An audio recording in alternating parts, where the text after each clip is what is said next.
Good afternoon, everyone, and welcome back. You're watching the Kaiser Report. I'm John, here with Kaiser today to talk to you a little bit about, it's been an exciting time to be alive and watch what happened in the Oval Office just Friday, and the continuing nonsense that is taking place among the Democratic people that were out there. And in my estimation, and it has been well talked about through the Beltway about the meeting prior to the incident in the Oval Office, where he spent time with the Democratic leaders and Lindsey Graham, who might as well sometimes be a Democrat. They did not want to have Zelenskyy hand over a win to Donald Trump in any fashion, and they schooled him in what needed to be said in front of the press, because in this new administration we have some transparency, and the press has been invited into not only the Oval Office, but a lot of the visitors that were here were part of being seen and heard from, which, unlike the last 4 years, is a little bit better than it has been. And, people on the Democratic side, such as Hakeem Jeffries, and then, of course, AOC, she just keeps getting worse and worse. But don't take my word on it. Take a look here. We are led by very, very stupid people. Dean Phillips, one of your fellow Democratic members, was on television this past week, Fox News, as a matter of fact, and he appeared to wish Democrats acted a little more like Trump in this way. He wished that they would appeal to business people, to get smart people into government, to talk about efficiency. He seemed to wish Democrats would do what Elon Musk is doing, even if he doesn't agree with the way that Elon Musk is doing it. I would say that instead of appealing to other politicians, we should be appealing to the American people. And if you ask the American people what they think of what Elon Musk and Doge are doing with government right now, they are vehemently opposed. Oh, really? The first CBS News poll of President Trump's second term shows him with a significantly higher approval rating than he enjoyed his first time in office. So 53% of Americans say they approve of the job the president has done so far. 47% disapprove. That's more than a dozen points higher than his 40% approval rating from February 2017. Not a joke.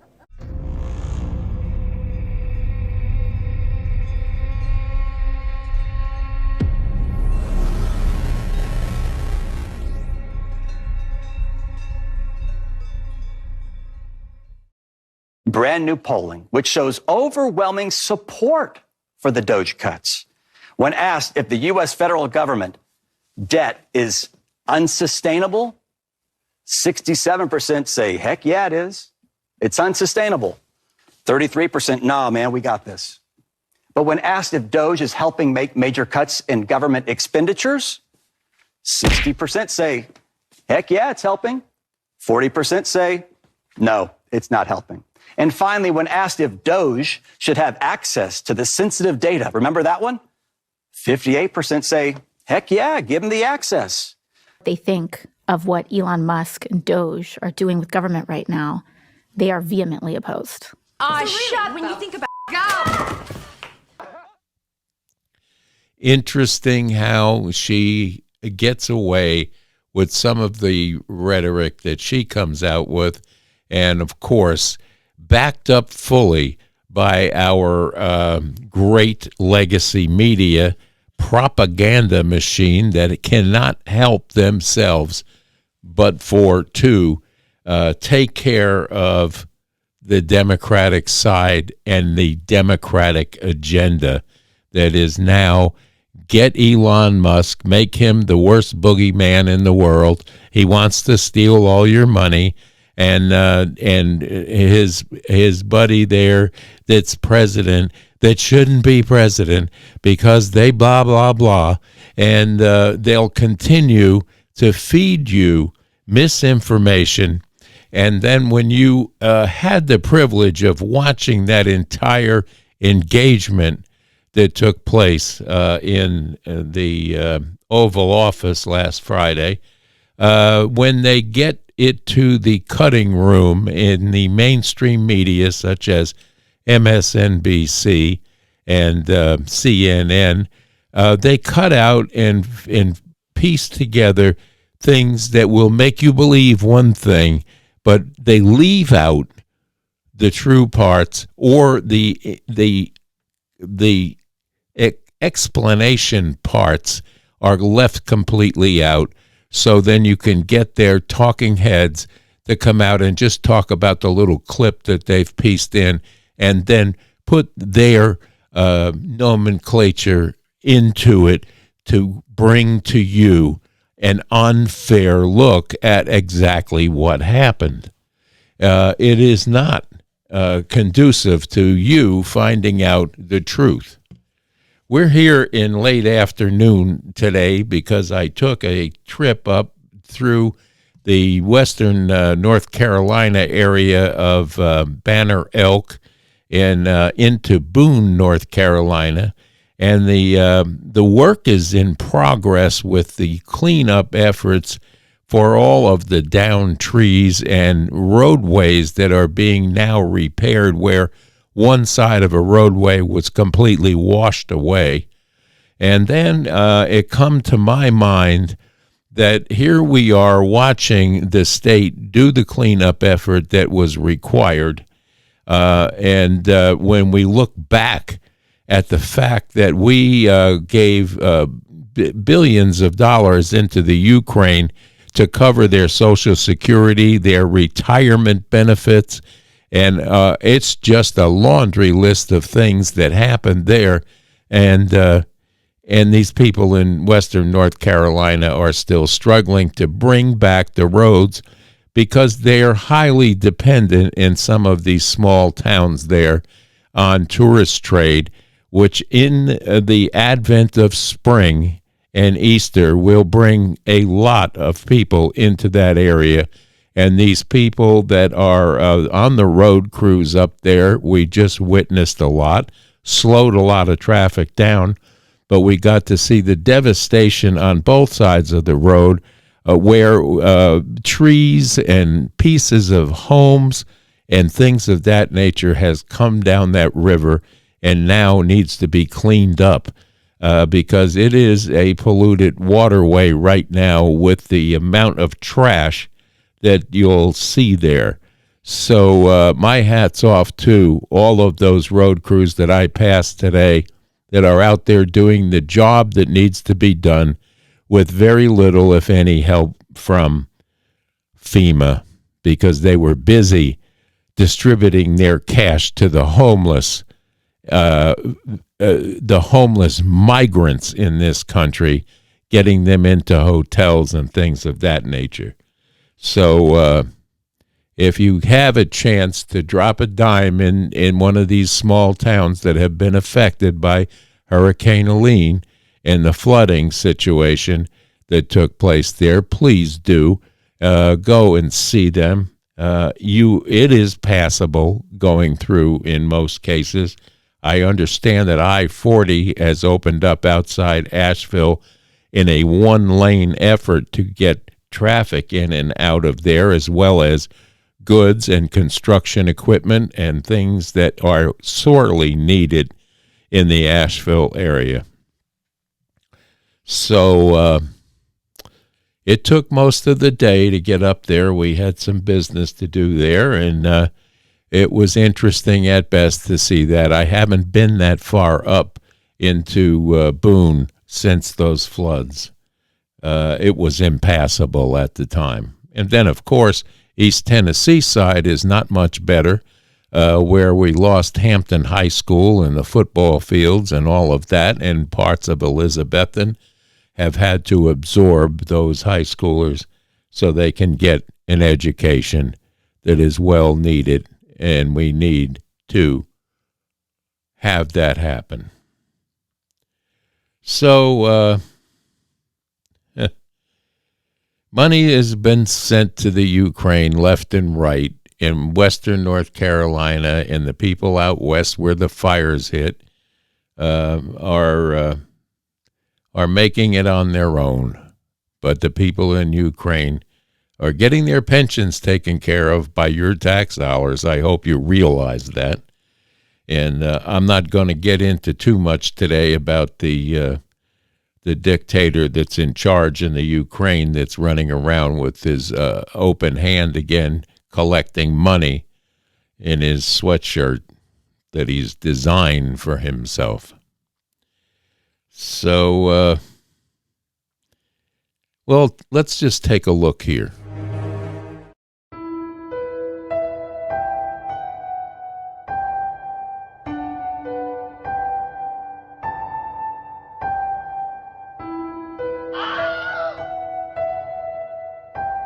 This is funds that were given to recipients in Ukraine as part of a competitive economy program.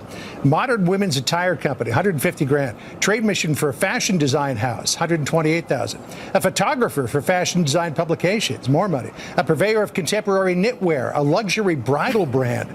A marketplace for designer artisanal pieces inspired by folk crafts. A vineyard, an artisanal fruit tea company, a custom carpet manufacturer, $2 million, and a confectionery company, which got nearly $700,000. And it makes me angry when I see that. Angry. When I see that, I get angry. Flashback. Oh my God.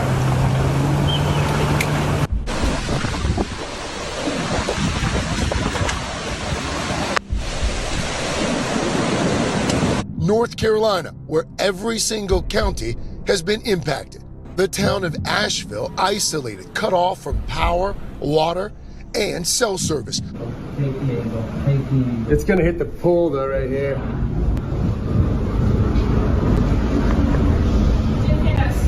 Holy. It just ripped it in half.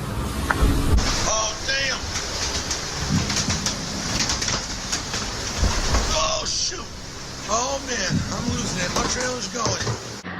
And the federal relief and assistance that we have been providing has included FEMA providing $750 for folks who need immediate needs being met. A custom carpet manufacturer, $2 million. This is bullshit. All right, take it easy, man. And we are going to make America great again.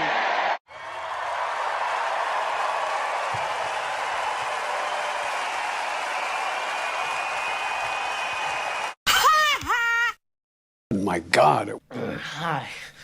Hi. Listen, I need you to help me out, all right? I need you to give me some money. Okay? It's not gonna happen. Not as long as I'm president. I don't have it. Mom, don't act like this. Give me some money. Mom! I need some money. I need some money real bad. Oh. It's a great thing that's happening for our country. There's a great day for him. It's a great day for everybody. This is a great day for everybody. This is a great, great day.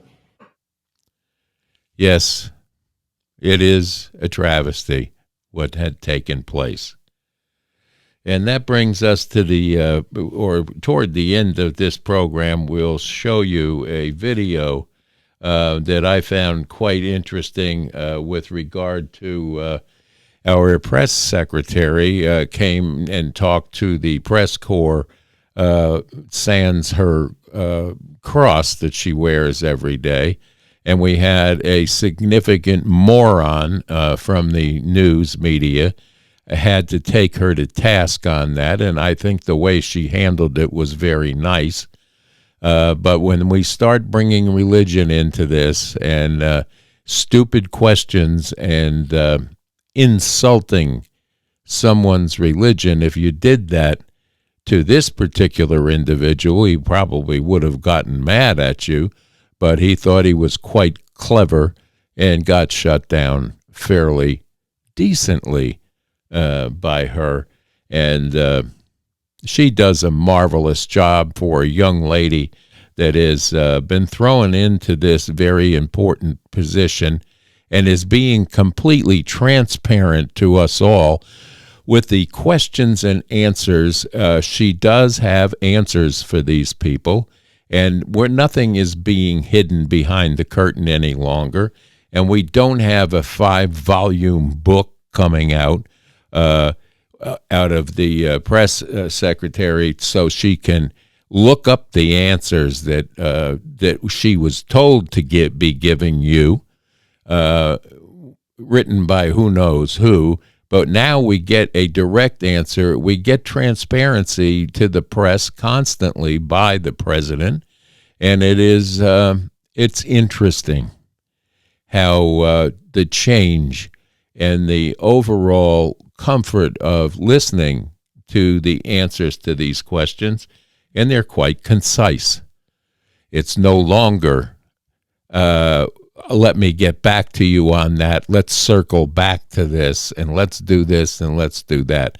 I'm sure Karine Jean-Pierre will end up with CNN or MSNBC or one of those people that she has worked for and with in the past to cover up and lie about the cognitive abilities of her boss, the president, Biden, for 4 years. And we never got a straight answer on anything from Psaki or her. So it's refreshing right now, at least to me, to hear her give solid, insightful answers to questions. I'll run that for you when we're done here. But that said, let's look at the fact that Zelenskyy was asked to leave the White House, went directly into London, and met with to 10 Downing Street with his hand out, left with cash in pocket, as he has before, in the guise of a loan, and then went on, I understand, Sunday to another leader that was connected with Klaus Schwab, and was asking for money there. And I'm not sure why the cash register needs to be refilled there one more time after the commitments that Europe has made. But this is a European problem. It's their borders. And we tried to bring peace there, which didn't happen right now because the leader there does not want peace, because then we would have to cancel martial law and start the clock on the fact that there will be a new election. And he may be at 40 or 50% now. But with a cessation to the war, I think you'll see a difference there. And I don't believe he wants to give up his throne right now. And he's an insulting little guy. We all know that. We knew that. Even Obama had lost his temper with him over the thankless taking of his money and not showing any respect in return. Let's hope that he can cry enough around Europe to get all the dollars he needs to pay for what now, I don't know. But it's not a good situation. We need to have an end to the firing over there. The peace process must be started. And if anyone in Europe has half a brain anymore, they would know that they have to push him to get this ceasefire in place and then ask for the security that he needs and the money he needs for cleanup and so on. But for us to go and rebuild the Ukraine on our tax dollars is not going to happen, and I really hope that Donald Trump stays strong on that and the like. But I'll give you a look now at our press secretary. This lady that did the narration on this did a very nice job. Take a look here. What happened when a single question from a reporter brought an entire room to a standstill? It wasn't the kind of question you'd expect during a press briefing. This wasn't about policies or budgets or national issues. No, this was different. This was personal. And the way Caroline Leavitt responded left everyone speechless. It started as any press briefing would. Caroline stood at the podium, calm and composed, addressing the reporters with clarity and confidence. Questions were asked. Answers were given. Typical. Predictable. But then, just as it seemed the briefing was winding down, a reporter raised his hand. His question, dripping with sarcasm, shattered the routine. "No cross today?" he asked loudly, his smirk barely concealed. "I guess the faith was just a prop, huh?" The room froze. Conversation stopped mid-sentence. Fingers hovered above keyboards. You could almost hear the collective intake of breath as dozens of eyes turned to Caroline, waiting for her reaction. The atmosphere was heavy, tense, as though everyone knew a line had just been crossed. Caroline stood there, the faintest pause before she spoke. "Next question, please." "It's irrelevant," she said calmly, her tone unwavering. But the reporter wasn't finished. "Irrelevant?" he pressed, louder this time, as if daring her to engage. "I think it's pretty relevant. Looks to me like your faith was just for show all along." The gasp was audible this time, sharp and quick, as the weight of his accusation hit the room. Whispers began to ripple through the crowd, faint but undeniable, like tiny cracks forming in glass. The reporter's words hung in the air, heavy and cruel. But Caroline didn't flinch. She didn't raise her voice or react impulsively. She simply stood there, steady, letting the moment settle before she spoke, her gaze never leaving his. "Yesterday," she began, her voice calm but firm, "one of your colleagues suggested that I take off the cross I wear around my neck. He said it might be seen as political, might distract from the issues we're here to discuss. I told him, as I'll tell you now, that the cross I wear is not a political statement. It's not for anyone else's approval. It's an expression of my love for Jesus Christ. It's personal. It's sacred." The whispers faded as her words, laced with sincerity, drew the room to silence. Suddenly, no one was typing. No one was looking around. All eyes were locked on her, captivated by the calm power of her voice. And the energy shifted. People were no longer waiting for a fight. They were waiting for what would come next. "I didn't wear it today," she continued, her voice steady yet filled with emotion. "Not because my faith changed, not because it wavered, but because I wanted to show you, and everyone who might be watching, that faith is not something you wear. It's not about a piece of jewelry. It's about how you live. It's about love.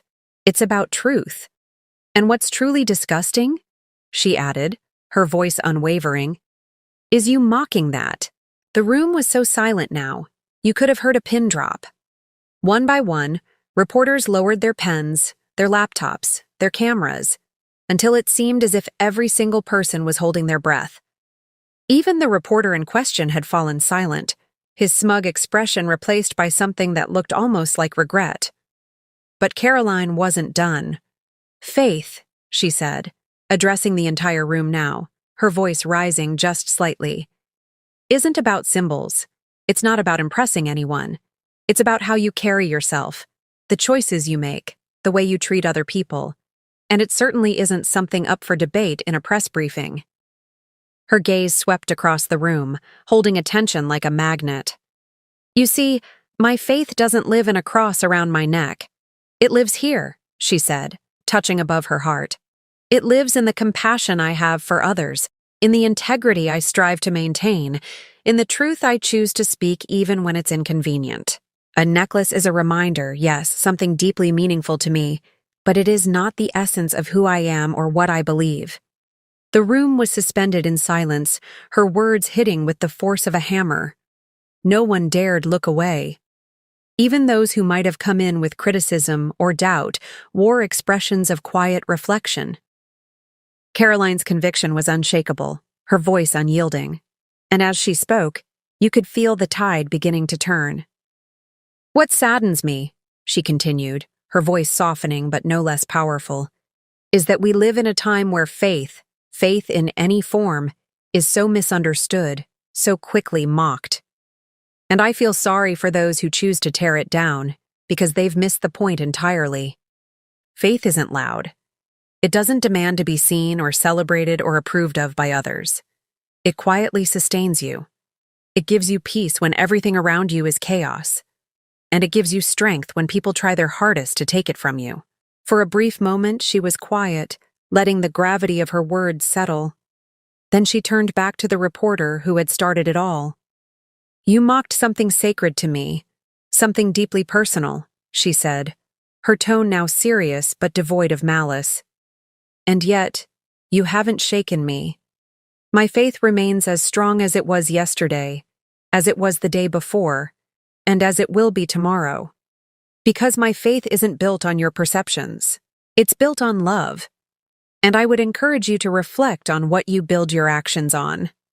Words can tear down, or they can lift up. You chose the former today, but it's never too late to choose differently." She took a step back, her eyes scanning the room one last time. "Shall we move on to the next question?" she asked, her composure flawless. What followed was something unprecedented. It wasn't chaos, nor was it outrage. It was quiet admiration. There were no follow-up accusations, no smug comments, no attempts to twist her words. The room, filled with seasoned reporters who weren't easily impressed, seemed almost in awe. The ripple effect of that moment didn't stop at the briefing room. It spread, reaching everyone who heard her story. Because in a world where words are often used as weapons, Caroline Leavitt had reminded everyone of their power to teach, to inspire, and to unite, even in the face of criticism. And that's the lesson her story leaves behind. True faith isn't about winning arguments or silencing critics.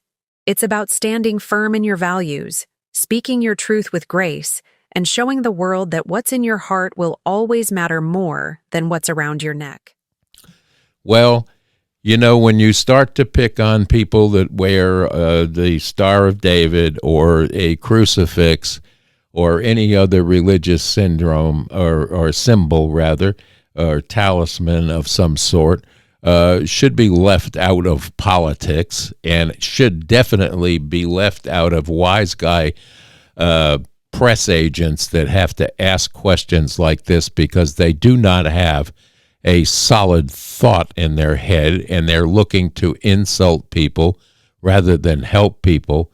And therein lies a problem with our media today. And it's a little aggravating because, you know, if you did this and told Ilhan Omar that she can't wear her headdress anymore, or any of these ethnic people that are in Congress that may have different robes or headgear or things of that nature, that you would be sued today. I didn't think it was necessary for him to have gone over that line and kill himself on a hill where they're being put out. The wrong people asking the wrong gotcha questions are being watched now in this press pool, and I would not have jeopardized my situation there as this guy did, but there it is. So it's Monday, folks. It is the 3rd of March in the year of our Lord, 2025. And our prayers are going out every day for this administration and this president to keep him safe. And also, we are praying for the Pope to recover from his double pneumonia, and we wish him the best. And our enemies are prayed for every day because hopefully with God's hand on their shoulder, they'll make the right decision and force a ceasefire and an end to this silly war that is taking place in the Ukraine and in the Middle East between Israel and Hamas and Hezbollah. And hopefully God will hear our prayers and guide these individuals in this diplomacy effort to bring an end to that. But with Donald Trump, I want him to hold fast and tight on his decision to help out the Ukraine any further than we have already. And I did post some quickies on over the weekend on the small channel, and wow, I got some feedback that is going along with all of mainstream media. And I tried to answer and reason with a couple, but I quickly found out that there is no way that you can fix stupid, and you cannot argue with bots, and you cannot argue with people who just do not understand or have bothered to learn history as it was from World War II on, and the promises that were made about NATO, and the promises that were made about not pushing anything up against the borders of the USSR or Russia at whatever point in time you want to give it a title. And there is very little learned about that through schools and colleges and in general. And then you'll get the mainstream media diatribe on what's wrong with J.D. Vance and Donald Trump without knowing or reporting the exact background that led to what took place in that Oval Office. The disgrace of it all was no one's fault but the Democrats, who early on, before he entered into his negotiations with Donald Trump and the cabinet members, met with the Democratic Party. We know this now. Lindsey Graham was involved. And as I said, these people have schooled him in saying the wrong things and getting in front of the press to push for something that was determined before he got on a plane and came here, and then went in and made the mistake of trying to take on the most powerful president that we've had in a long, long time. Maybe he thought that they were dealing with Joe Biden, but found out that you can miss a lunch right there by doing that, and that's what he did. And with that, that's enough for a Monday. Listen, he's going to be on with a joint session of Congress tomorrow. The betting situation on what the Democrats are going to show up wearing, I guess, will be left to Nancy Pelosi, as it has in the past. But this bring plus one, they're going to be bringing in people, probably blue hairs and blue suits, that are going to tell you how badly they've been hurt by this administration, so on and so on and so on. So I can't wait to see the Democratic circus one more time in the big ring, making clowns out of themselves. And with that, we're going to say to you, our listening audience, we'd like you to stay safe, stay strong, and stay tuned to the Kaiser Report for further commentary and look at news that you can trust. So bye-bye now. Have a great, great evening and the rest of this Monday. We'll be back here on Tuesday morning to say hello one more time. So bye-bye now.